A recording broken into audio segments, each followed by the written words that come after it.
जी अन्नदाता। सुना है रस्सी पर बहुत अच्छा नाच लेती हो तुम। माँ जगदम्बा का आशीर्वाद और महाराणा साहब के चरणों की कृपा है हुजूर। हुजूर महाराणा साहब ने भी तुम्हारी बहुत तारीफ सुनी थी।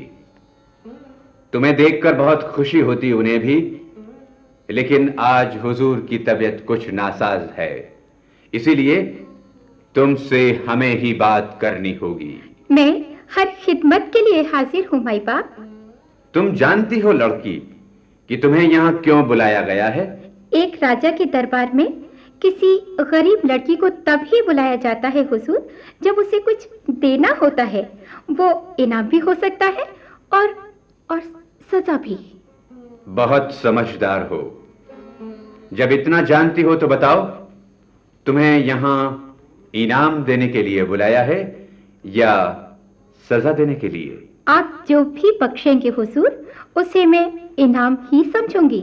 लड़की होशियार हो, फिर भी तुमने अपनी हैसियत भूलकर मेवाड़ के राजकुमार को अपने जाल में फंसाने की गलती कैसे कर डाली, ये सोचकर ताज्जुब होता है हमें। मैं समझी नहीं हुजूर। बहुत चालाक हो। क्या तुम राजकुमार से वाकिफ नहीं हो? मैं उन्हें जानती हूँ। जानती हूं। क्या राजकुमार रोज तुमसे मिलते नहीं? जी जी। क्या तुमने प्यार का नाटक रचकर राजकुमार को अपनी खूबसूरती के जाल में नहीं फंसाया? बोलो। मैंने कोई नाटक नहीं किया हुजूर। मैंने कोई जाल नहीं डाला। मैं सचमुच उन्हें प्यार करती हूँ हुजूर। प्यार कुछ नहीं होता छोकरी। तुमने देखा कि राजकुमार नासमझ हैं और तुम चालाक हो। नहीं। जानती हो कि राजकुमार से शादी करोगी तो ठाठ से मेवाड़ की महारानी बनकर राज करोगी। नहीं। तुमने मतलब के लिए प्यार का ढोंग रचा है, ढोंग। ये झूठ है, ये सरासर झूठ है। ये सही है। प्यार कोई सौदा नहीं, कोई व्यापार नहीं होता। मैं उनके लिए अपनी जान दे सकती हूँ, लेकिन कभी सपने में भी उन्हें धोखा नहीं दे सकती माई बाप। तुम दावा करती हो कि तुम्हारा प्यार धोखा नहीं, सच्ची मोहब्बत है? जी हाँ। शालू, तुम अपने प्यार की सच्चाई साबित करने की हिम्मत रखती हो? आजमाकर देख लीजिए हुजूर। जरूर आजमाएंगे। और अगर तुम आजमाइश में खरी उतरती हो तो हमारा वादा है कि महाराणा साहब तुम्हें अपने घर की बहू बनाने को तैयार हो जाएंगे। वे तुम्हें सम्मान बख्शेंगे, लेकिन तुम्हें साबित करना होगा कि तुम इस सम्मान के काबिल हो। मैं हर इम्तिहान के लिए तैयार हूं अन्नदाता। ठीक है, आज हम पर हुजूर महाराणा साहब ने न्याय करने की जिम्मेदारी रखी है। हम न्याय ही करेंगे ताकि कल कोई ये न कह सके कि एक राजा ने एक गरीब लड़की के साथ इंसाफ नहीं किया। हम राजमहल से सामने वाली पहाड़ी पिछोला के झील के आर पार रस्सा बंधवाएंगे। तुम सुन रही हो शालू? जी अन्नदाता। तुम खानाबदोश नर्तकी हो। रस्से पर नाचने और चलने में तुम्हें कमाल हासिल है। तुम्हारे लिए ये कोई मुश्किल काम नहीं होना चाहिए। पिछोला के आर पार। लेकिन अन्नदाता, मुझे करना क्या होगा? तुम्हें केवल इस रस्से पर चलकर उस पहाड़ी तक जाना होगा। क्या? हाँ, वहां देवी माता का मंदिर है। तुम्हें उस मंदिर में माता की पूजा करनी है और फिर इसी रास्ते पर चलते हुए वापस लौटना होगा। क्या? हाँ, वापस लौटना होगा। अगर तुम लौट आती हो तो हम समझेंगे कि तुम्हें देवी माता का आशीर्वाद मिल गया और राजकुमार से तुम्हारा विवाह कर दिया जाएगा। और अगर तुम पहाड़ी तक जाते हुए या लौटते हुए गिर जाती हो जी, तुम मर ही जाओगी, यही ना? और कोई ये भी नहीं कहेगा कि एक राजा ने एक गरीब लड़की की जान ले ली।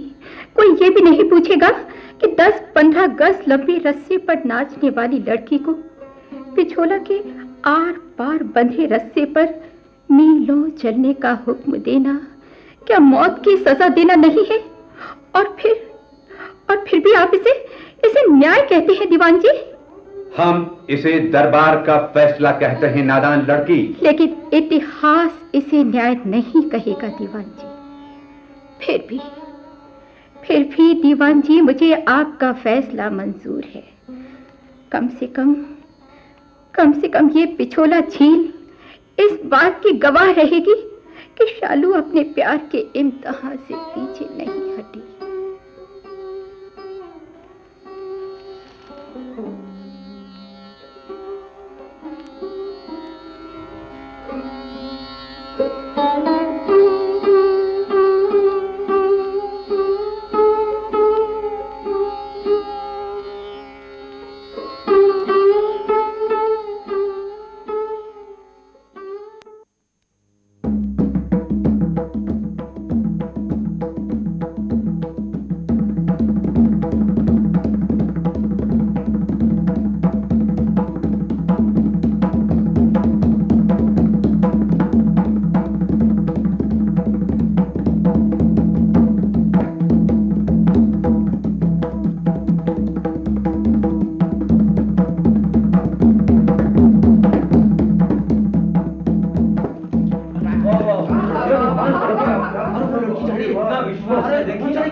अरे लगता है राजकुमार से इसकी शादी हो गई रहेगी।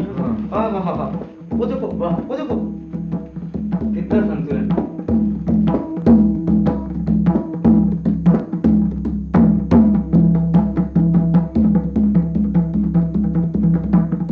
झूठ मद गंगा हलकत शीस चंद्र ललाट मलकत पद शिव हर हर पार्वती पद शिव हर पार्वती पद शिव हर पार्वती। लगता है राजकुमार से इसकी शादी हो गई रहेगी।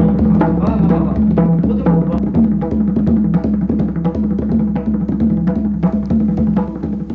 शालू, आज तू अपने नट जीवन का इम्तिहान दे रही है। जरा संभल कर शालू। अगर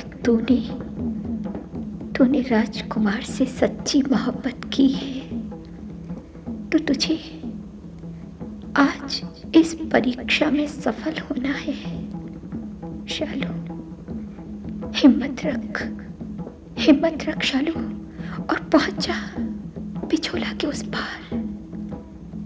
सदियां याद करेंगी तेरे संतुलन को, सदियां याद करेंगे तेरे प्यार को, तेरी मोहब्बत को।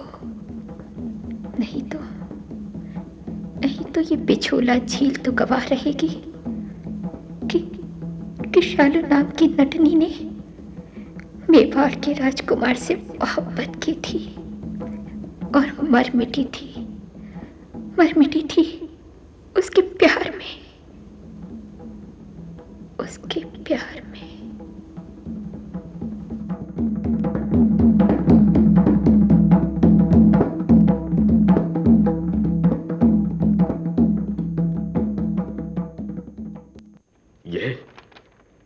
ये क्या हो रहा है दीवान जी?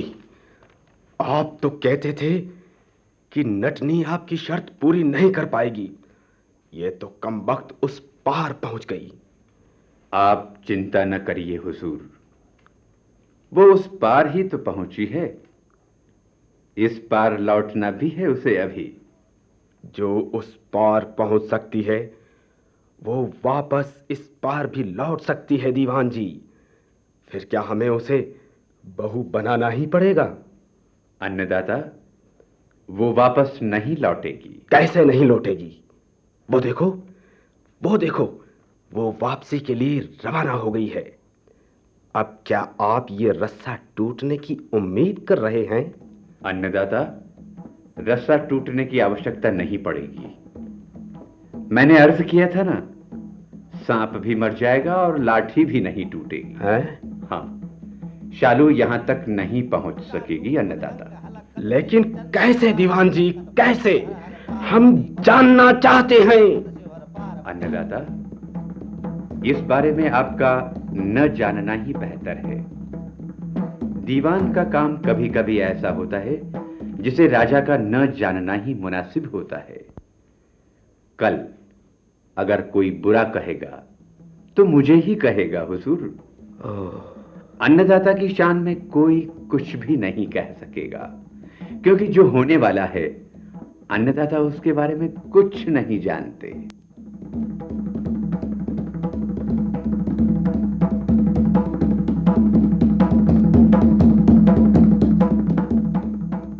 अरे वो शालू क्यों रुक गई? ये वो अपना सर क्यों पकड़ रही है? अरे वो देखो।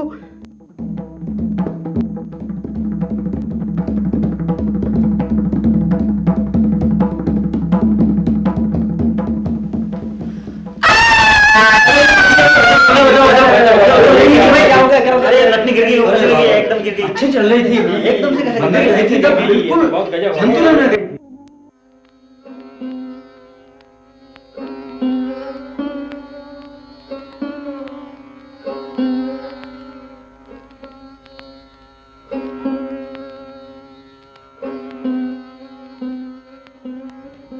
मैंने कहा ना हुजूर, ये मत पूछिए कि ये कैसे हुआ। शालू वापस नहीं लौट सकी और अन्नदाता, किस्सा यहीं खत्म होता है। ओह